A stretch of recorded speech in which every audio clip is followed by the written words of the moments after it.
Good afternoon. Welcome to Sports Nothing But Sports, no exceptions. It's Monday, March 11th. This brought to you by the great people at Today's Dentistry. Great people at Today's Dentistry. Give them a call. Become their next new patient. 317-849-2933. We're going to talk about sports. We're also going to talk about sports media today. First, let's talk about sports. Let's talk about the Indiana Hoosiers and the possibility or likelihood that they make the field of this NCAA tournament. We're going to find out in just 6 days as the selection committee finishes its job of picking the field of 68. Should Indiana be among them? A lot is going to depend on what they do in Chicago this weekend during the Big Ten tournament. I like the way Archie Miller is talking. He's talking about winning the damn thing, not just winning one game, winning two games, that kind of thing. He wants to win the whole shooting match and take care of business so the committee can't screw up and exclude Indiana. I like it. Indiana historically has been absolutely terrible in this event. The Big Ten tournament has been awful, and Indiana's record in the Big Ten tournament is testimony to that.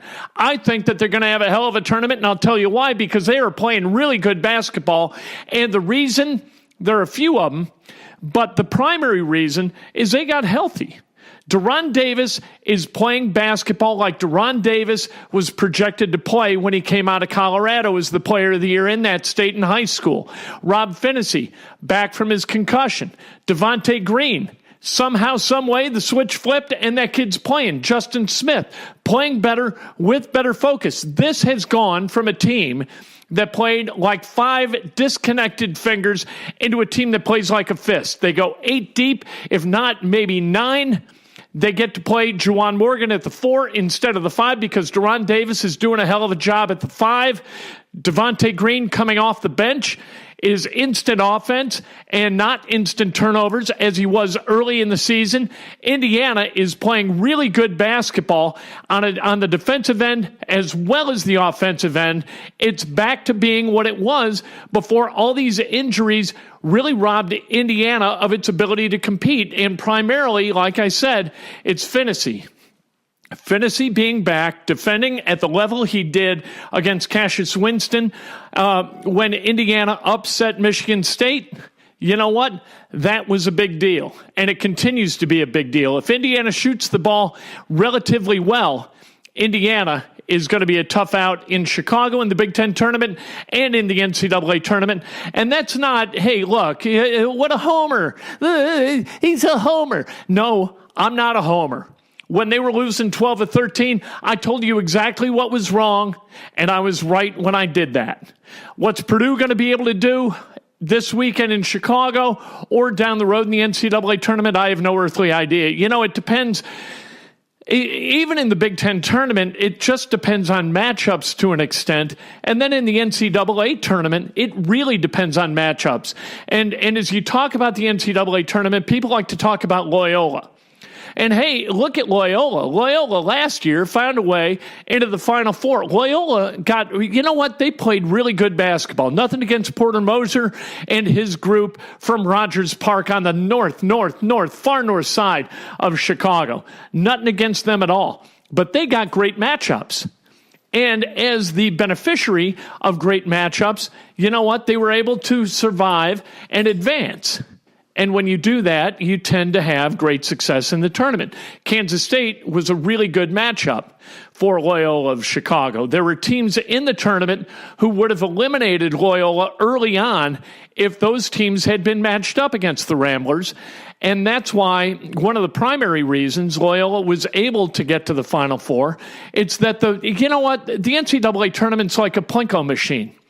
If you want to win the $10,000 or $1,000 or whatever on the Price is Right in Plinko, it's not about strategy. It's just how the puck falls.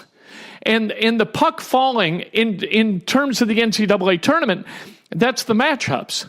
You know, if you have a 12-5 upset in the first round and you get to play against the 12 and you match up really well against the 12 instead of the 5, that is an advantage for you. And you get enough advantages during that tournament, you are going to have a chance to move forward week after week after week. That's just the way the NCAA tournament goes. For Purdue, they're going to have to get the right kind of matchup. If they get the right kind of matchup and they shoot well, they're they have a chance to continue to move forward in that tournament. If they get bad matchups, they're going to have a tough time moving on. If they have to play like a Duke early, that'd be a bad matchup for anybody.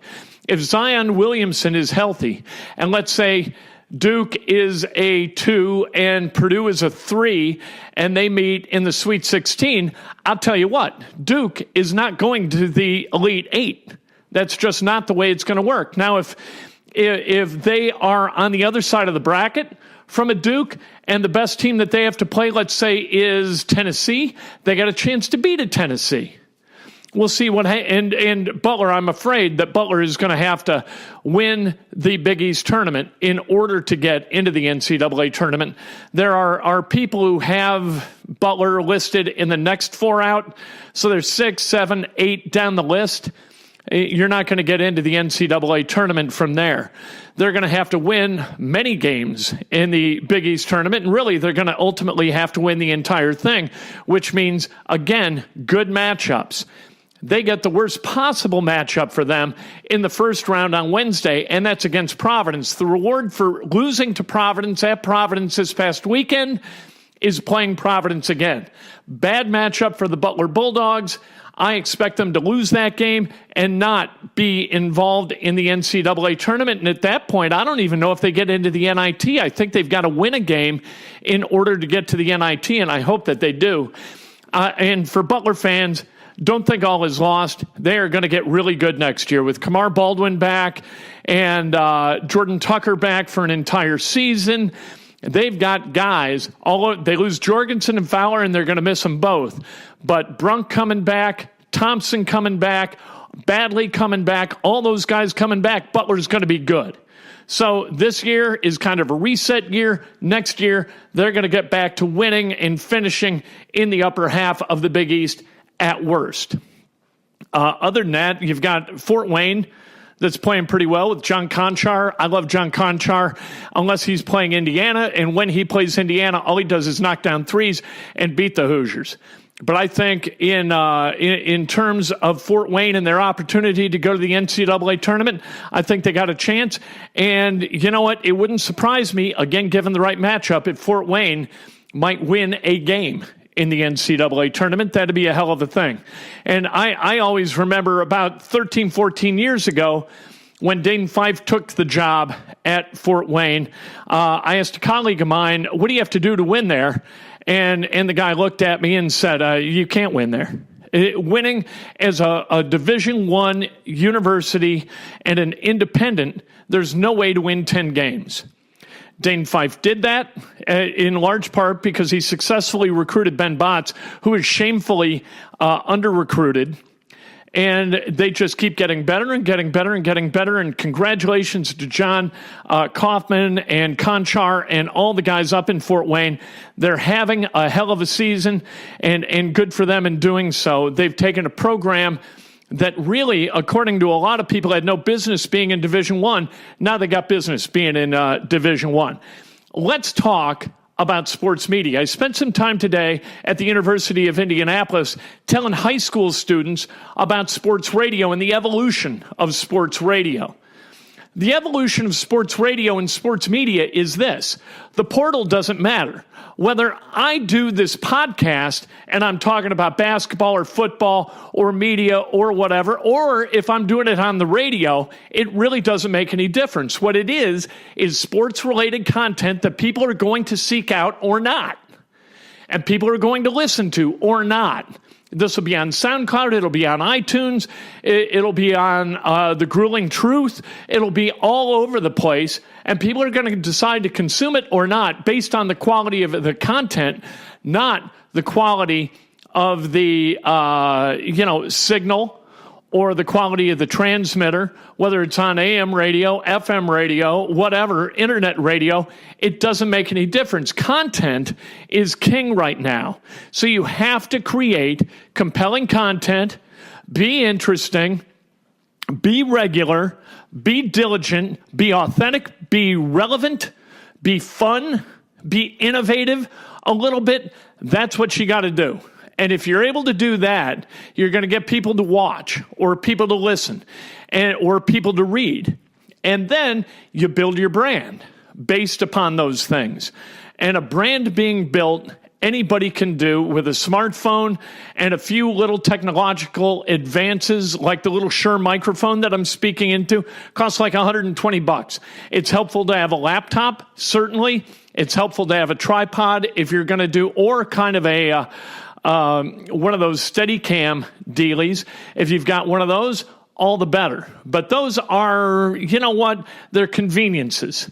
They help you make things look a little bit better. What you need to have is the ability and insight to be able to create content that people are going to seek out. And if you can do that, the portals are there for you to make a connection with the people who consume. And if you can do that and you can build your brand around those connections, you've got a chance to do this at a level where you achieve enough popularity to get paid for it. But like I said, you've got to be diligent, you've got to be creative, you've got to be the best version of your authentic self, you've got to be relevant at all times, you got to talk about those things that people want to hear. Those are the keys. The people that you reach, they're out there. And as long as they have smartphones and as long as you have a smartphone, you're going to be able to do that. Radio stations are not becoming obsolete. Radio stations are becoming one of those portals, and the portals are many. So you don't need to be on the radio. What you need, again, is quality content. And if you want to get paid by somebody else to do this, you've got to establish a level of trust with the hiring managers, or all is lost. And if you can do that, and you can put yourself in a position where you're trusted, you got a chance to absolutely do this at the highest level, make money doing it, enjoy doing it, all that stuff. It's not easy. And really the hardest part, as is always the case, you know, if you're in college and you take a test, taking a test is easy, right? You walk in, you sit down at the desk, they pass out the test, you write down some answers or circle some, or draw circles in the little area where you're supposed to. You do so if it's multiple choice, whatever, right? That's the easy part. The hard part are the days, hours, and weeks prior to that, where you prepare to take that test. The devil is in the details, and the devil is in the preparation. And as long as you prepare at a high level, and as long as you've lived kind of a life where you're paying attention and you understand a few things about life, you will have the ability to pass the test, whatever that is, whether it's a 3-hour radio show, whether it's a 20-minute podcast, whatever you're trying to do, because you've prepared and you've developed a unique level of insight, you got a real chance to do something that's going to be meaningful for a lot of people. And frankly, you know what? It's just that easy to explain. The execution, that's the problematic part of the deal. Having the discipline to do it regularly at the same time every day, every single weekday, whatever. Having the love for what you do required to be plugged in enough that you can do it every day. That's the thing. The tough part of a radio show, if you do a show like I did from 3 to 6, the tough part is not 3 to 6. The tough part is like 7 in the morning to 3 in the afternoon, where you're preparing for 3 o'clock. Then 3 o'clock, the test comes. If you do the preparation, if you did all your studying, tests are easy. If you didn't prepare, then tests are hard. And that 3 hours from 3 to 6 is going to be a bitch. It is going to be really, really tough to execute and really, really tough to make worthwhile for people to listen to. And it's just that simple. You need to do it every day. You need the reps. You need to be interesting on some level. You need to have developed kind of a toolbox of insight that you can bring to bear during a podcast or during a radio show. And then you've got to be able to do this. Understand that it's completely disposable. It goes away. It's gone. And then tomorrow, you're Sisyphus pushing that rock up the hill again.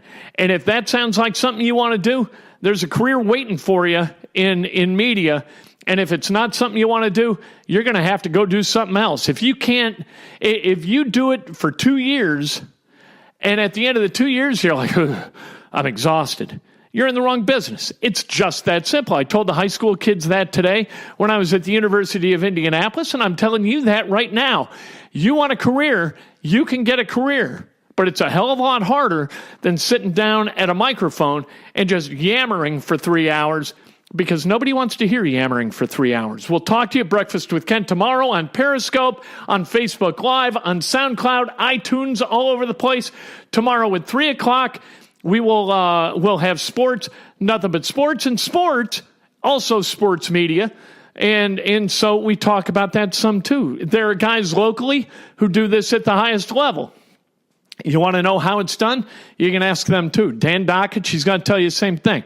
Joe Stasiak, same thing. Joe's got some nuance work that he does with revenue sources, but that's a discussion for a different day. John does a nice job. Derek and Jake, nice work. The guys on TV, they totally get it. I had lunch with Chris Hagan today. Great all-time dude and a guy willing to share his insight. You see him someplace, ask him a question. He's a great guy to spend a couple hours with. And all it cost me was the cost of like some brisket chili over at City Barbecue. That's it. And just, Chris, I want to buy you lunch. And then you go there and you have a great time for 2 hours. That's how it works with Chris Hagan.